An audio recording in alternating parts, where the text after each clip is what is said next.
धोके जबरिया मोर कमरिया ये सैया आज तुर बका।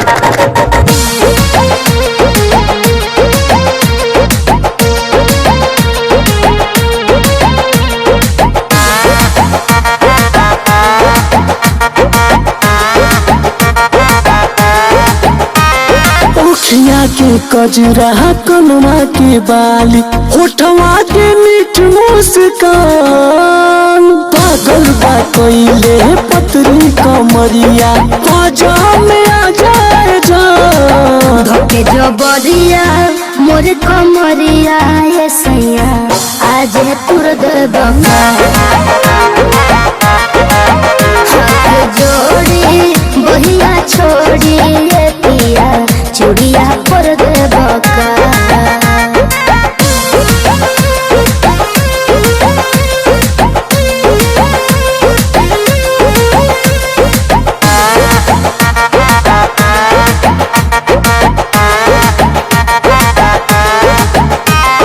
जैसे प्यार हो खता वैसे रानी हो खेद चोरी जवानी के पानिया जो सोखे द ना दादा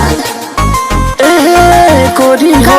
जैसे प्यार हो खता वैसे रानी हो के चढ़ली जवानी के पानिया जो सोखे द।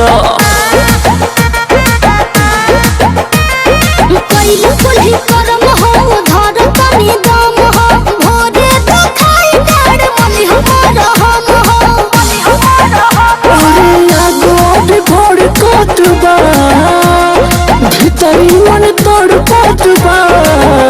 के जबरिया मोर कमरिया सैया आज तुर दे बका। हाथ जोड़ी बहिया छोड़ी पिया चूड़िया पर दे बका।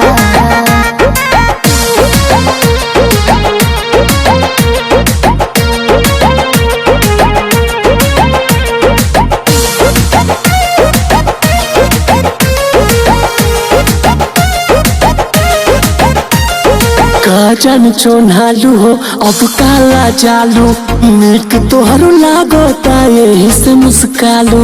अच्छा ऐसा बात काजन चोनालू हो अब काला चालू नीक तोहरो लागता यही से मुस्कालू। गिरज से अनजान हो मानवा भगवान हो छुआ तारा कहे तेज होला धड़कन हो। अंकुश मनोज वर्मा सतेंद्र के करी हना मना।